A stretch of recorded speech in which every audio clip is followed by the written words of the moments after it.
Hola, esto es New Books Network en español.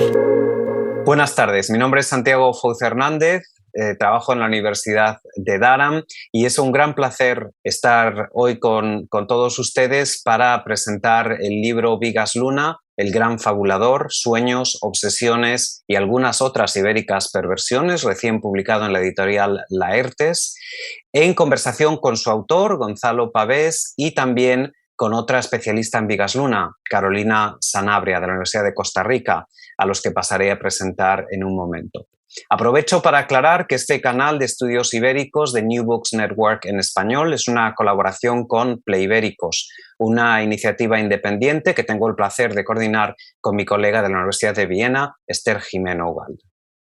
Aprovecho para invitarles a que se suscriban también a nuestro canal de Pleibéricos. Carolina Sanabria es catedrática en la Universidad de Costa Rica, obtuvo su doctorado en Comunicación Audiovisual y Publicidad por la Universidad Autónoma de Barcelona, ha publicado 4 libros monográficos: Vigas Luna, El ojo voraz, publicado en Laertes en 2010, Contemplación de lo íntimo, lo audiovisual en la cultura contemporánea, publicado en Biblioteca Nueva en 2011.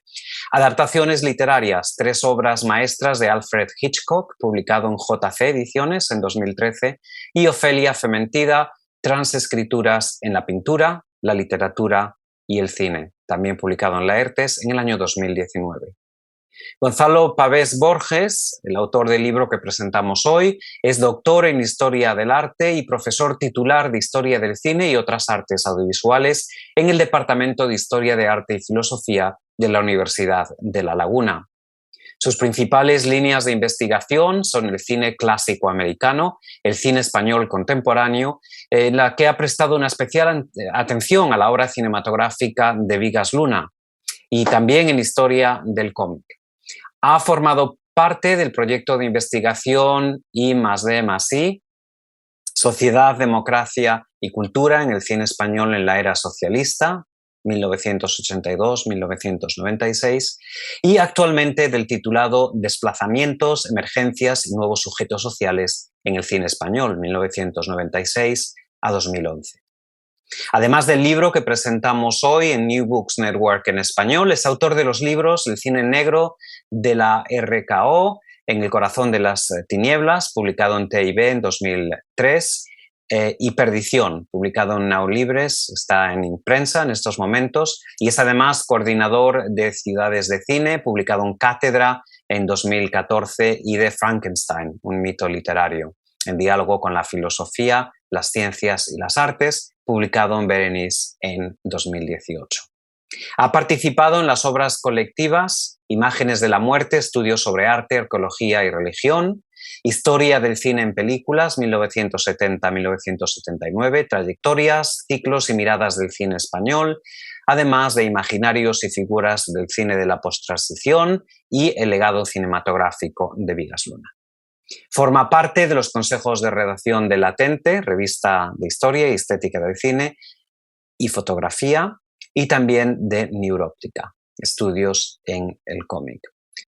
Pasamos a la primera pregunta y le doy el paso a mi compañera Carolina Sanabria, cuando quieras. Muchas gracias, Santiago. Encantada. Voy a empezar con una primera que tiene que ver con este proyecto académico de esta índole, que normalmente suele venir precedido por un interés concreto, particular. De manera tal que entonces me gustaría, Gonzalo, que nos contaras cómo surgió tu interés por Vigas, si lo que detonó tu investigación fue una película, una trilogía, un tríptico. ¿Qué fue lo que te atrajo del cine de Vigas para que te hubieras eh, aventurado a esta magnífica empresa? No, es una pregunta muy interesante. En primer lugar, gracias por la invitación para presentar el libro. Cuando pensaba en esta pregunta, la primera cosa que se me vino a la mente fue una imagen, curiosamente. Creo que era cuando estudiaba, o quizás un poquito antes, llegó a mí una revista, seguramente por todos conocidos, que es dirigido por, en cuya portada estaba Ángela Molina encarnando el personaje de Lola. Curiosamente, esa película no la llegué a ver hasta muchos años después, pero esa portada se me quedó grabada en la mente, ¿no? Y recordaba que ese fue quizás mi primer contacto con Vigas Luna, porque la primera película que vi de él fue Las Edades del Urú, ya muy tarde. Yo no vi Bilbao o Caniche en su momento porque en las islas la distribución de determinado material cinematográfico era bastante irregular y bastante difícil de acceder a él. Eh, sí recuerdo que en ese momento, y especialmente con Jamón Jamón, que fue para mí una revelación, porque encontré en Vigas Luna unos intereses, una forma de contar historias que me parecía singular, que estaban muy lejos de lo que yo entendía que era el cine español. Me pareció desde entonces que era una personalidad cinematográfica en sí misma y que tenía ya entonces me pareció que tenía una potencia visual, que tenía una capacidad para crear imágenes que realmente me llamaron la atención, ¿no? Quizás porque por mi formación como historiador del arte, el tema de las imágenes es algo que tengo muy presente y me parece que en eso hay muy pocas personalidades en el cine español contemporáneo que se puedan equiparar en este sentido, ¿no? Y eso fue lo que de alguna manera detonó mi interés por Vigas Luna. También, por supuesto, su forma bastante peculiar de afrontar el erotismo, que creo que lo entiendo perfectamente, ese interés, especialmente la mezcla entre gastronomía, esas reflexiones que hace de la gastronomía y el erotismo me parece que son muy interesantes y que toca, creo que Vigas Luna en ese sentido, cuando hace este tipo de reflexiones, toca una tecla que me parece que acierta en lo que está diciendo. Y son temas que a mí me resultaron lo suficientemente subyugantes como para poderme meter en su cine hace ya también unos cuantos años y tratar de entenderlo un poco mejor desde dentro, ¿no? Muchas gracias, Gonzalo, por esta respuesta tan interesante. Yo, antes de entrar en detalle en el libro en sí, los distintos capítulos, tengo una curiosidad con respecto al tema del libro, ¿no? Que es un director de cine, Vigas Luna. Como sabes, como sabemos todos, los estudios de cine de autor, incluso de género o incluso de cines nacionales, han perdido cierta relevancia, se podría decir, según en algunos sectores, ¿no? Desplazados tal vez por estudios de cine más centrados en ideas abstractas, teóricas o ideológicas. Los que estamos aquí presentes, tanto Carolina como tú como yo, trabajamos en un director, en Vigas Luna, y tenemos claro por qué es importante, ¿no? Este tipo de estudio. ¿Podrías explicar a quienes nos oigan por qué es importante trabajar sobre un director e incluso sobre el cine de autor más en general? Yo, como señalabas en la introducción, en la presentación, yo he trabajado tanto en el campo de los géneros cinematográficos como, en este caso, el cine de autor a través de la figura de Vigas Luna. Me parece que en la construcción de lo que es el relato de la historia del cine, o incluso en la interpretación de las imágenes cinematográficas, los estudios de este tipo de cuestiones me parecen esenciales porque son la base.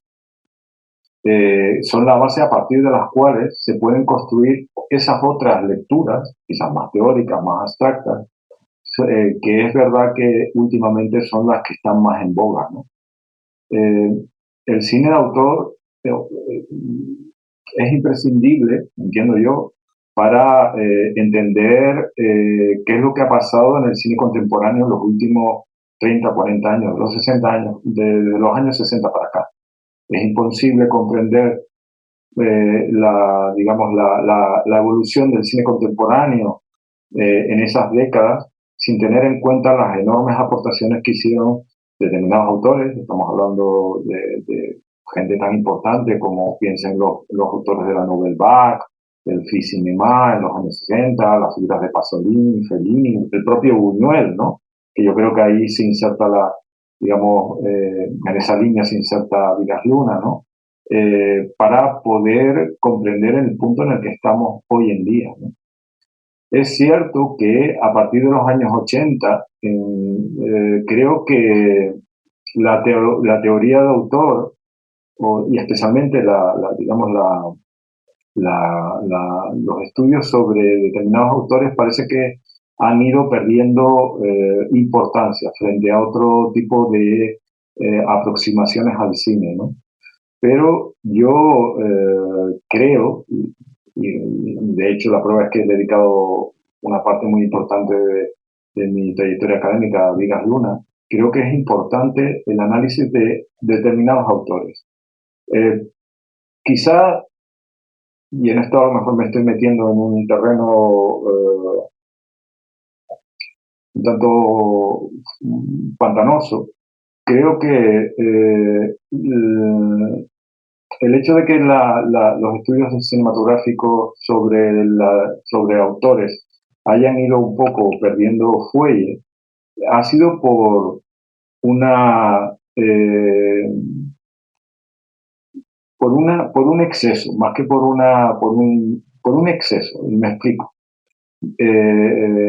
No todos los directores de cine son necesariamente autores de cine. No sé si me estoy explicando. Se pueden considerar como autores de cine. Y creo que la crítica cinematográfica, la teoría cinematográfica, en los últimos 20, 30 años, ha intentado aplicar la etiqueta de autor a cineastas que en realidad no lo eran.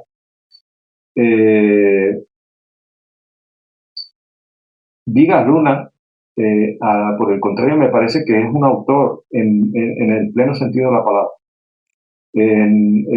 Creo que, Santiago, en algún momento tú has comentado la importancia de los colaboradores en el cine de Vigas Luna. Sí. Por ejemplo, citabas la importancia de su directora de casting, por ejemplo, o de la presencia de las guionistas. Pero, sin embargo, a pesar de eso, de que efectivamente sus películas, como todas las demás, son fruto de la contribución de muchos personajes, de muchos talentos, por encima de ello, creo que en todas sus películas se ve el sello de Vigas Luna. Por eso es interesante descubrir esas figuras y desvelar que efectivamente hay algunos personajes que logran trascender el carácter colectivo que tiene el cine e imponer su sello. Y Vigas Luna es uno de ellos, sin lugar a dudas. Me parece que en los últimos 30 años en el cine español es quizás uno de los pocos directores que se le puede aplicar sin ningún tipo de duda esa calificativa. Muchas gracias, Gonzalo. En este sentido, el primer capítulo de tu libro, que titulas Flying to the Moon, establece una relación estrecha entre la vida y la obra de Vigas Luna. Y aunque dicha relación queda muy clara en el capítulo, para los que nos estén escuchando y que tal vez se pregunten por qué es importante hablar de la vida del director en el primer capítulo del libro, ¿podrías explicarnos un poquito más por qué esta aproximación semi-biográfica es importante para los estudios de cine y más en concreto para el estudio del cine de Vigas Luna? Te podría responder que no sé si este tipo de aproximaciones son importantes para el estudio, para los estudios de cine. Sí tengo claro que es importante para el estudio del cine de Vigas Luna. Y eso es algo que fui descubriendo poco a poco. Quiero decir, una de las fuentes fundamentales que he tenido en la elaboración de este libro han sido las entrevistas que he concedido a lo largo de su vida. Ha sido una fuente muy importante que he tenido que manejar, por cierto, con muchísimo cuidado, porque ese carácter de gran fabulador no solamente lo aplicaba Vigas Luna a su cine, sino que si no tenías cuidado, podías también caer en sus pequeñas trampas que las hacía con su vida privada, su vida personal. Podría hablar mucho y extendido sobre este tema, pero bueno, porque era un gran fabulador. Y que, por cierto, ahora que lo traemos, que compartía este carácter también con otros personajes que yo he estudiado en otros trabajos, como por ejemplo Billy Wilder y también Alfred Hitchcock, que suele hacer este tipo de juegos también. Es decir, difumina digamos, las fronteras entre su vida y su obra, ¿no? Decía que Vigas Luna me parece que es esencial conocer digamos, cuál fue su peripecia vital. Creo que no lo podríamos entender. Por ejemplo, no podríamos entender por qué el cine de Vigas Luna cambió cuando regresó de Estados Unidos. Si no sabemos que estuvo en Estados Unidos durante 4 años y las experiencias que tuvo allí, y el cambio de perspectiva que supuso para él el ver España desde el extranjero, desde esta especie de retiro, ¿no? de lo que era su país natal, no se puede entender las reflexiones que, por ejemplo, le preocuparon posteriormente en desarrollar, en las cuales hablaba acerca de identidad y gastronomía, por ejemplo, ¿no? Esa preocupación por definir las identidades nacionales, la identidad ibérica, ¿no? Por tanto, yo creo que ese capítulo, con todas las limitaciones que tiene, porque al ser un personaje todavía demasiado cercano en el tiempo, no hay distancia suficiente como para hacer digamos, una biografía eh, más profunda y quizás con mayor número de fuentes. Simplemente lo que traté es de trazar una especie de líneas maestras de lo que había sido su peripecia vital, y relacionándola también con, digamos, su producción cinematográfica, porque me parece que es interesante algunas de las cosas que contaba acerca de su vida y de sus anécdotas, con, digamos, algunos de los temas y obsesiones que va de alguna manera a verse reflejadas en su cine. Eso me parece que era importante. Yo soy, digamos, partidario de que cada objeto de estudio necesita una metodología diferente. O sea, no se puede aplicar, y eso creo que es uno de los males digamos, de los estudios artísticos en general, los estudios culturales, es que a veces vamos con una metodología prefijada y forzamos las cosas. Y tratamos de encontrar aquello que buscamos ya de alguna manera premeditadamente. Y hay que adaptarse. Yo creo que, digamos, la mejor aproximación es aquella que se adapta al objeto de estudio. En este caso me parecía necesario. En este caso sí que quería que había ahí una serie de claves que te permitieran entrar en el universo de Vigas Luna de una forma muchísimo más fluida. Muchas gracias, Gonzalo. Por cierto, después de leer tu libro, Gonzalo, a mí personalmente no me queda duda de la valiosa aportación que supone para los estudios que existen ya sobre Vigas Luna. Pero a mí me gustaría que nos explicaras cuál viene a ser para ti el principal aporte, el más distintivo de tu libro a estos estudios. Quizás, Carolina, creo que es la mirada desde donde la mirada que proyecto sobre Vigas Luna, es decir, el enfoque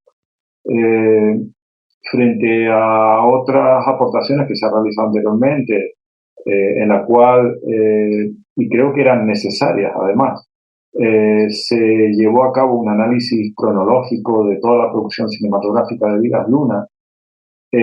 A mí, por mi propia formación como historiador del arte, estoy acostumbrado precisamente a hacer análisis transversales.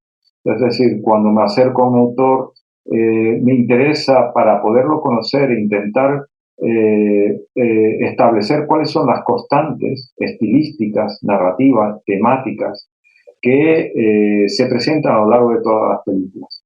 Es por eso que el libro está estructurado, digamos, la segunda parte, si así se quiere hablar, en ese tipo de análisis transversales a partir de los temas que a mí me parecían más recurrentes, ¿no? Y es ahí donde creo que si hay alguna originalidad estaría la importancia de este libro, ¿no? Es decir, es adoptar un punto de vista un poco diferente, ¿no? Es ver lo mismo desde otra perspectiva. Muchas gracias, Gonzalo. Otra pregunta que había pensado es sobre la forma en la que tu libro se aproxima a la obra de Bigas Luna desde distintos vértices temáticos, temporales y conceptuales, ¿no? Estructuralmente, aunque desde luego que no sigues un orden cronológico en el análisis de su producción cinematográfica, sí es verdad que comienzas tu análisis con un estudio muy detallado de su ópera prima, Tatuaje, lanzada en el año 1976, y terminas con un capítulo dedicado a sus dos últimas películas, que fueron estrenadas en 2006 y en 2010, Yo soy la Juani y Didi Hollywood. Son las dos últimas películas estrenadas en vida. Sin desvelar demasiados ejemplos por ahora, ¿podrías explicarnos cuál fue tu criterio tanto para la selección del material de estudio como para la estructura del mismo? Yo quiero pensar que la estructura se organizó orgánicamente. No le impuse al libro una estructura prefijada porque me parecía que no respondería ni siquiera al espíritu de Bigas Luna, que fue construyendo su filmografía también de esta manera. Es decir, me parecía que era mucho más interesante dejar fluir los contenidos del libro de una manera un poco armoniosa, ¿no? Para trabajar en el libro, como ya he señalado, me interesaban sobre todo las fuentes directas, ¿no? Aparte de las propias películas, las entrevistas, porque me di cuenta en el análisis de la hemerografía y de los libros que se han publicado donde él hablaba con su propia voz, que efectivamente había ya en él algo que anunciaba algunos de los temas que se pedían ver en las películas, ¿no? Me parecía que era interesante poner de relieve que efectivamente temas como el gastroerotismo o la relación de la comida también con la identidad cultural, la identidad nacional, estaban muy presentes no solamente en aquellas películas que era evidente, estamos hablando fundamentalmente de la trilogía ibérica, sino también en otras que aparentemente nada tenían que ver con esos intereses. Eso es lo que me permitió progresivamente, y tengo que confesar que la estructura fue surgiendo, ¿no? Emergiendo, creo que es el verbo correcto, emergiendo a medida que iba profundizando en la obra de Bigas Luna, ¿no? En el análisis de sus películas. Y lo que hice, básicamente, como a nivel metodológico, es intentar analizar las películas sin prejuicios, analizar las películas estando muy atento a esos guiños que a veces son muy sutiles y que nos hablan de precisamente cómo los temas que le obsesionaban estaban ahí de una forma más o menos latente y permitir digamos que esos temas fueran de alguna manera articulando un discurso que nos permitiera adentrarnos en el universo de Bigas Luna de una forma armoniosa. Muchas gracias. Gracias. Por cierto que en relación con esa película también que mencionaba Santiago, Tatuaje, podría decirse que es uno de los grandes aciertos de tu texto, darle a esa película primera, a esa ópera prima, el lugar que se merece. Es un filme que se encuentra relegado, sin embargo, dentro de los estudios y la misma filmografía de Bigas Luna, él mismo lo deploró un poco. En este sentido, quería dirigirte una pregunta concreta, que tiene que ver con que la censura franquista, como dices, de los inicios que coincidieron con la trayectoria fílmica en España, perduraba todavía para cuando Vigas comenzó a dar sus primeros pasos. Y en ese capítulo que se llama Duelos y Quebrantos, comentas las dificultades por las que la censura previa había llegado a realizar sus objeciones, como el hecho, por ejemplo, que destacas de que un personaje decía coño y que se viera un pene en un retrato. Entonces, como la película resultó un fracaso comercial, ¿cómo se puede explicar que apenas un año después, para solventar las pérdidas y las deudas, el mismo Vigas llegó a dirigir los cortos eróticos que precisamente abundan en desnudos femeninos, claro está, y, y más allá de eso, incluso hay un primer plano de un pene sin que la censura hubiera intervenido. ¿Cómo se puede explicar eh, ese hecho? Mm, Es un tema interesante, lo de tatuajes, porque es verdad que Vigas Luna siempre proyectó sobre esta película una sombra, curiosamente. Él no quería hablar de esta ópera prima. A mí siempre me llamó la atención. ¿Por qué de esa oscuridad? ¿Por qué no querer hablar de tatuajes? ¿Por qué considerarlo siempre en todas sus entrevistas como un experimento, como una primera película de aprendizaje, como negando digamos, la vinculación de esta obra con el resto de su producción cinematográfica? Yo creo que el fracaso comercial de Tatuaje es fruto de su tiempo. Es decir, lamentablemente, cuando se presentó el proyecto de Tatuaje ante la Junta de Censura, nos encontrábamos en España en un momento muy delicado desde el punto de vista político, económico, social, y eso hizo que el proyecto saliera malogrado. Yo estoy seguro que si Tatuaje se hubiera presentado a lo mejor a mediados de 1977, no durante 1976, Tatuaje hubiera salido casi como Vigas lo había imaginado.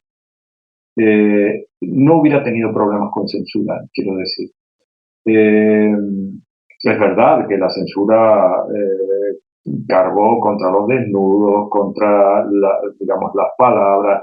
Fue curioso que un retrato en la pared, porque era lo que Vigas Luna quería mostrar, un retrato en la pared donde se veía un pene, pues a la censura le produjera un cierto malestar, ¿no?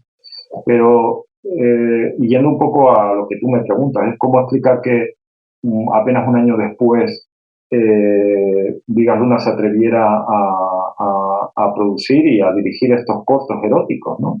Por cierto, bastante poco conocidos.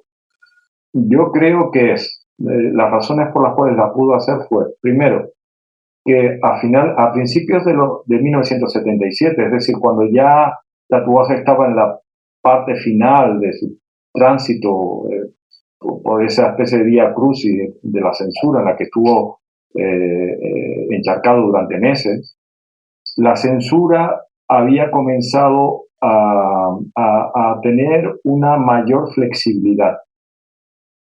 Y eso se ve en los diferentes informes de censura que hay en los archivos de Alcalá, ¿no? La censura empieza un poco a levantar la mano sobre determinados aspectos, pero a Tatuaje no le va a llegar. O sea, no va a poder beneficiarse de ese clima que progresivamente se va levantando. Y los cortos eróticos de Vigas Luna también hay que tener en cuenta que no fueron cortos que fueran a exhibirse comercialmente en salas. Eran cortos en Super 8. Y por tanto eran productos sobre los cuales la censura ejercía una influencia muchísimo menor. Y especialmente, como digo, en 1977. Es decir, ya no había esa presión, la misma presión que en 1976. La presión que sufrió Tatuaje no es la misma que, en realidad yo creo que ni tuvieron los cortos eróticos de Vigas Luna. Eso le permitió, tú estás mencionando concretamente, me parece que es el corto que se titula El ídolo, en el cual se ve no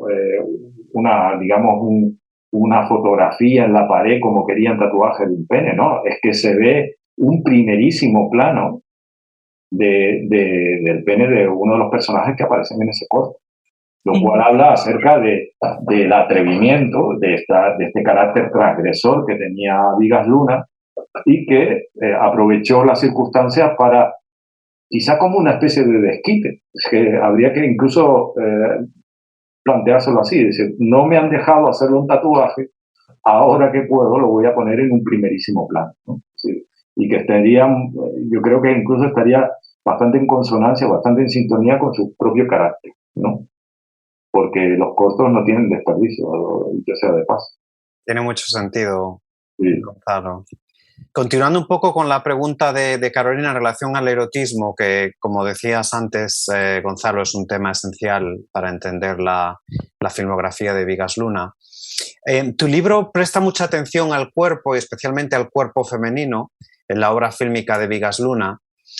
Y esta está una obsesión visual con la carne que de hecho condujo desde mi punto de vista a otro tipo de censura, tal vez una censura indirecta de la crítica a lo largo de su carrera, que a menudo influyó de forma muy negativa en la recepción de algunas de sus películas, aún en un momento en el que el cine español se había librado de la censura y también había superado todo tipo de complejos a la hora de representar el sexo.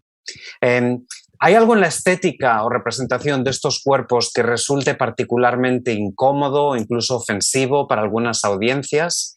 ¿Podrías poner algún ejemplo concreto, como los que comentas en tu capítulo Erotismo, Cine y Gastronomía? Es un tema interesante, sobre todo la relación que mantuvo Vigas Luna con la crítica a lo largo de los años, porque es verdad que cuando la analizas, cómo fue recibida las películas por parte de la crítica a lo largo del tiempo, se ve como un progresivo desapego. Bueno, creo que la crítica no entendió la evolución de Vigas Luna a lo largo del tiempo. Lo recibió quizás porque se produjo en un momento de explosión de libertad, de final de la censura, me estoy refiriendo a Bilbao, a Caniche, ¿no? Que la censura sí que vio en él un potente autor, un joven autor, un nuevo talento que estaba, digamos, en sintonía con el signo de los tiempos, pero progresivamente, a medida que fue avanzando los años, pues recibió críticas muy duras. Estoy recordando, por ejemplo, cómo se recibió las edades de Lulú, ¿vale? Casi parecía que había traicionado ese espíritu con el que se había presentado en los años 70, ¿no? Claro, es que Vigas Luna tenía imágenes, como ya he dicho, muy potentes, ¿no?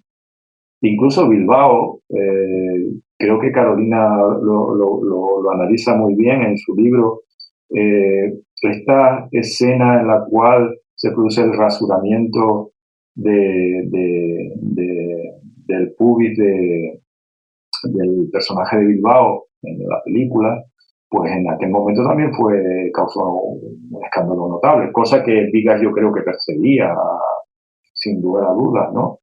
Estoy pensando en las edades de Lulú, en los títulos de crédito, hoy no podrían ser filmados. Estoy absolutamente, si se acuerdan, ¿no? Es un título de crédito en el cual se ve el sexo de una niña, en la cual, de una manera muy sutil, van cayendo polvos de talco. Algo que parece absolutamente inocente, Vigas Luna lo hace de una manera intencionada. Estoy pensando, por ejemplo, en la propia escena de La Teta y la Luna, ¿no? En la que vemos a Tete con la boca abierta, esperando como si fuera un rompimiento de gloria, ¿no? Que llegue ese chorro de leche a su boca y lo desborde, ¿no? Son imágenes tan eróticas, tan potentes, pero que si uno no comprende la lógica que hay detrás de esas imágenes, puedo entender, pero no comprender el, el escándalo o la inquietud que pueda producir en determinados espectadores, ¿no? Porque es cierto que Vigas Luna siempre transitó una especie de línea muy, muy, muy fina entre lo vulgar y lo sublime, sobre todo en las representaciones eróticas. Estoy pensando, por ejemplo, ese otro momento que a mí me parece muy, muy pregnante, ¿no? Que es el momento en el que en Bilbao Leo derrama sobre el trasero de María, creo que se llamaba el personaje, ¿no? Y Sí. claro, esas imágenes tienen una poesía. Para mí son imágenes poéticas que rayan lo sublime. Y entiendo perfectamente digamos, la carga erótica y el bofetón que intenta de alguna manera hacer, ¿no? O darnos a los espectadores, ¿no? Que me parece que está hablando acerca de cuál es su actitud como artista. Porque Vigas Luna era un artista, digamos, en todo el sentido de la palabra. Un artista contemporáneo, ¿no? Un artista que trataba de hacernos sentir cosas, ¿no? A movernos por dentro. Y con estas imágenes, sobre todo con aquellas que tienen que ver con el erotismo, es que son realmente fabulosas, ¿no? O esa otra, estoy pensando, ahora, claro, empiezan a venirme todas esas imágenes como un torrente, ¿no? Ese momento para diferenciar el carácter de los dos personajes de Jamón Jamón, entre José Luis y el personaje que interpreta Bardem, cuando están sorbiendo los pezones de Penélope, ¿no? Cómo a través del sabor que sugiere a uno y a otro los está caracterizando como personajes, ¿no? Como estereotipos, ¿no? Que al fin y al cabo son estereotipos de una España, la España moderna y la España tradicional, pero son tan lúcidos, son metáforas tan lúcidas que resultan enormemente poéticas, por eso decir, aunque entiendo que haya sectores del público que esto no lo comprendan. Exactamente, muchísimas gracias Gonzalo, porque además con este último ejemplo, gran ejemplo que has dado ahora, contestas a la que iba a ser mi siguiente pregunta, un poco sobre la relación a la que has aludido, por cierto, antes, entre la gastronomía y el sexo.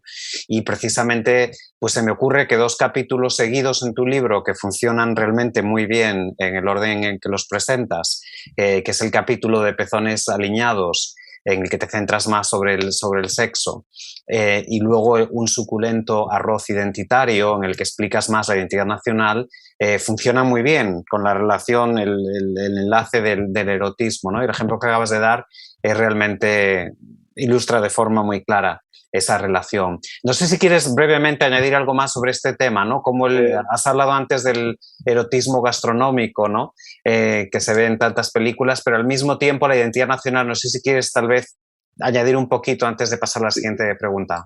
Simplemente porque recuerdo ahora unas declaraciones de Vigas que decía si tuviéramos que equiparar a España desde el punto de vista gastronómico, la cultura española, la cultura ibérica, porque a él le gustaba más hablar de la cultura ibérica, ¿no? Como saben, decía, es como una paella, ¿no? Que tiene ingredientes muy diversos y como vemos otra vez, es que dan el clavo de cómo somos, ¿no? Cómo somos en la península ibérica, la cultura hispánica, ¿no? La cultura ibérica, me parece que es ese conglomerado de influencias, de sabores, de texturas, de colores, ¿no? Que es lo que encierra realmente una paella, ¿no?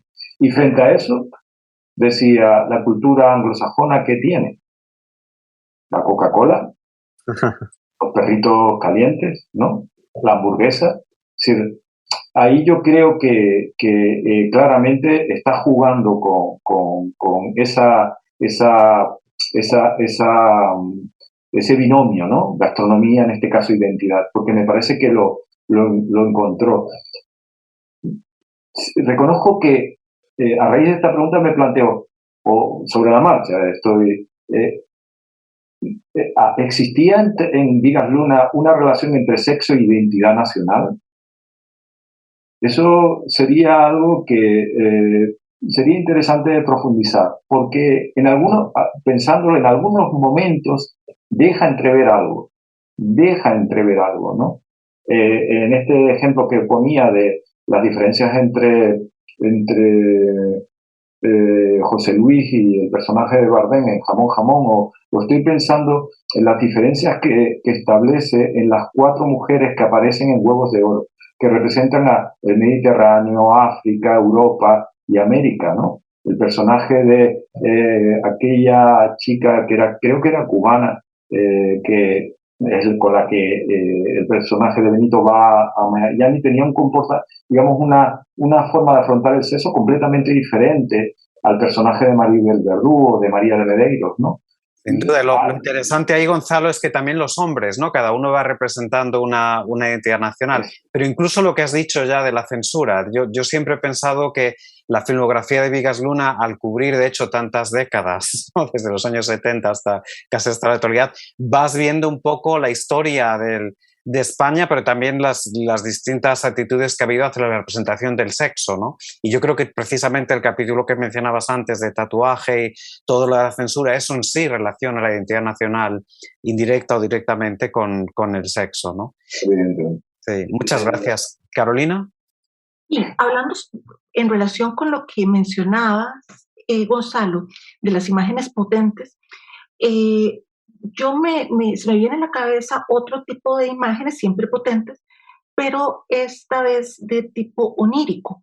Y en el capítulo Mientras sueña la luna, hablas de la sugestiva relación del surrealismo, otro de los aspectos que tiene el libro, muy bien destacado, por supuesto, con la producción de Vigas, y destacas algunas secuencias de sueños.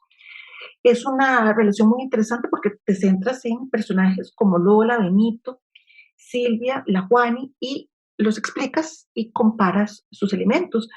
Ahora bien, no lo mencionas porque no se trata de una secuencia onírica, al igual que estas que mencioné hace un momento, pero me gustaría que te refirieras un poco a otra, no tan significativa en su extensión, de un personaje distinto a estos, que es Tete, que también sueña y tiene un sueño muy curioso.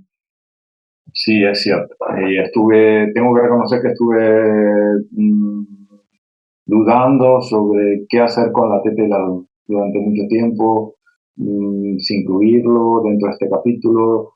No sabía muy bien cómo encajarlo porque es que yo creo que la Tete y la Luna es una ensoñación, es producto de la imaginación del niño. Es decir, merecería un capítulo dedicado única y exclusivamente a analizar la Teta y la Luna desde esta perspectiva. Porque lo que hace Bigas Luna es introducirse en la mente de un niño y contarnos la realidad a partir de los ojos de este niño. Y toda la película en realidad podría interpretarse en esta clave.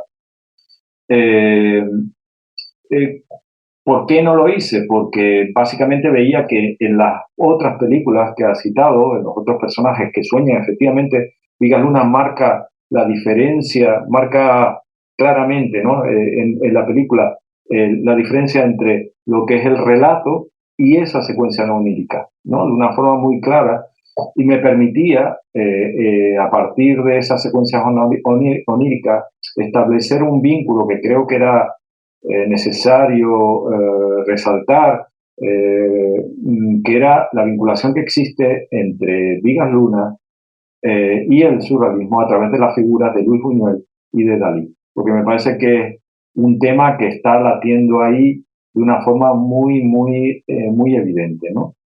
Y que obviamente también está en la Teta y la Luna. Es una película surrealista porque es un niño que está enamorado de una teta, o sea, y eso es, desde su base, un planteamiento completamente surrealista, que les hubiera encantado a los surrealistas, que hubiera podido ser objeto hasta de un poema surrealista, ¿no? Y tengo que confesar que para mí es la película que más me toca, o sea, es la película que, sin lugar a dudas, escogería para un ciclo dedicado a Vigas Luna, porque me parece que es el 8,5 de Vigas Luna. Es su infancia, es su recuerdo, nos explica su fascinación por esa parte femenina que después va a reelaborar una y otra vez de diferente manera en otras películas. Gracias, Gonzalo. Vamos acercándonos ya al final de esta entrevista sobre tu nuevo libro, Vigas Luna, el gran fabulador. Y como forma de cerrar el círculo, de alguna forma, volviendo ya a cuestiones de cine de autor, cabe destacar que con mucho el capítulo más extenso de tu libro, de casi 60 páginas de extensión, se titula Con voz propia.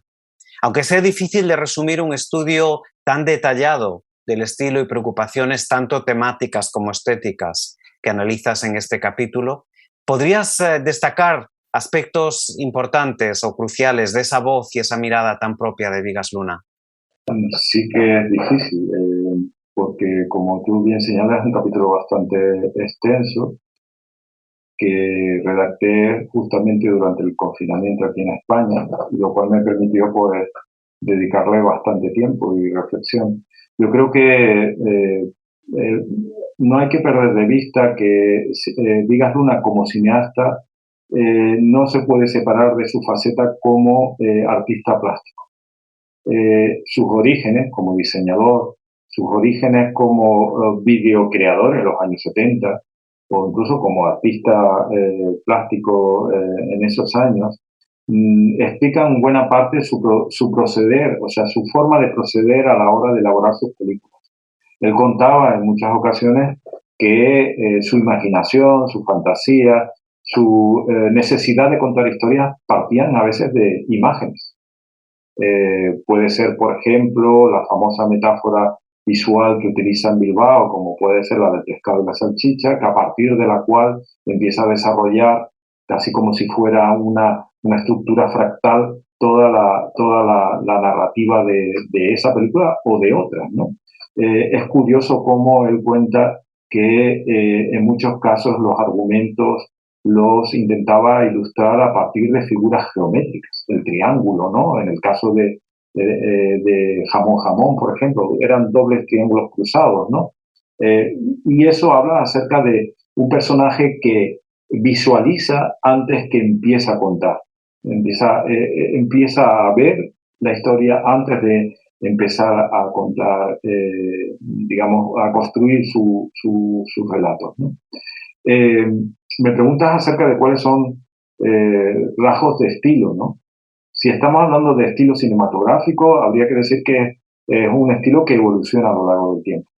En los primeros años, estamos hablando sobre todo de la película Bilbao y Caniche, yo creo que está muy influido todavía por el underground, por las vanguardias cinematográficas. Tiene, digamos, desde el punto de vista del montaje, un montaje que tiende más hacia a ser analítico y progresivamente Vigas Luna va abandonando esas aristas cinematográficas, esa, digamos, modernidad, y lo pongo entre comillas, para ir adquiriendo un mayor clasicismo. Podríamos decir, y creo que lo utilizo, la expresión de underground, a un clasicismo muy atenuado, porque Vigas Luna nunca llegó a entregarse totalmente a un lenguaje absolutamente comercial. Siempre intentaba imprimir su sello en todos los proyectos en los cuales se adentraba, ¿no? Y uno de los aspectos donde esto se ve claramente, y un poco enlazando con la pregunta anterior, es precisamente la secuencia onírica. Es como el espacio donde yo construyo de la manera como a mí me gusta construir, ¿no? Y me parece que eso es un aspecto interesante, ¿no? Esa evolución que se produce a lo largo del tiempo, que él hablaba de cómo fue de la oscuridad hacia la luz, ¿no? Digamos que utilizaba esa metáfora, la utilizaba en muchísimas ocasiones, y que reflejaba esa evolución progresiva que, por cierto, los críticos nunca entendieron y siempre se lo hicieron ver, ¿no? De como que había traicionado también en este aspecto sus brillantes inicios, ¿no? Muchas gracias. Gracias, Gonzalo. Para terminar, ¿podrías decirnos qué proyectos tienes entre manos en estos momentos? ¿A dónde te han llevado estas investigaciones sobre Vigas Luna de cara al futuro? quizás lo más importante, creo, para mí, a nivel profesional, académico, creo que es que Vigas Luna me ha iluminado. No quiero utilizar el término epifanía ni que haya sido una revelación, pero sí que me ha permitido ver las enormes potencialidades que tiene el estudio de determinados autores desde esta perspectiva, ¿no? Desde una perspectiva intentando analizar cuáles son esos elementos que se repiten de película a película, porque nos ayudan a tener al menos una visión panorámica del personaje o del cineasta, ¿no? En ese sentido, también me tengo que declarar como huérfano, ¿no? Cuando uno cierra una especie de etapa, da la impresión de que siente que algo falta, ¿no? No obstante, tengo que decir que voy a empezar a trabajar también en algunas de las películas que se estrenaron posteriormente a la muerte de Vigas Luna. Me interesa muchísimo, sobre todo Segundo Origen, porque es una película de la cual poco pude abundar en el libro, y sobre todo porque Vigas Luna aborda un género como era la ciencia ficción, aportando una distopía, porque de alguna manera Segundo Origen es una distopía, pero al contrario de lo que suele ser habitual en las distopías cinematográficas o literarias, la distopía que plantea Vigas Luna, o sí, Vigas Luna, porque en realidad estuvo implicado en el proyecto casi hasta el final de sus vidas, es una distopía con final feliz, porque es un final esperanzador, ¿no? Frente a las utopías más oscuras que se han planteado en el cine en otras ocasiones, me parece que hay ahí algo que conecta mucho con sus intereses finales en la última etapa de su vida, con el huerto, la ecología, el medio ambiente, la comida saludable. Yo creo que está ahí, de alguna manera, encerrada en Segundo Origen. Y también tengo que un poco inspirado por él, estoy también viendo la posibilidad, ya con otra compañera, es posible que nos adentremos en el mundo de otra figura importante dentro del panorama cinematográfico español, que es Isabel Coixet. Me parece que también es una directora que no ha sido demasiado reconocido dentro de los estudios académicos españoles, precisamente porque va por libre, igual que Vigas Luna. Me interesan estas personas que se salen un poco de la corriente, ¿no? Y podría ser una personalidad en la cual me vaya a sumergir en los próximos años, ¿no? Excelente, pues muchísimas gracias. Gracias, Gonzalo. Gracias a ustedes. Yo aprovecho para agradeceros a los dos, tanto a la catedrática Carolina Sanabria como al profesor Gonzalo Pavés, y autor de este fantástico libro del que hemos tenido ocasión de hablar hoy y que les recomendamos desde New Books Network en español y también desde el podcast El legado cinematográfico de Vigas Luna, con el que además estrenamos una temporada que se abre con esta entrevista con Gonzalo Pavés, pero que va a estar llena de entrevistas con colaboradores y sobre todo colaboradoras del cine de Vigas Luna.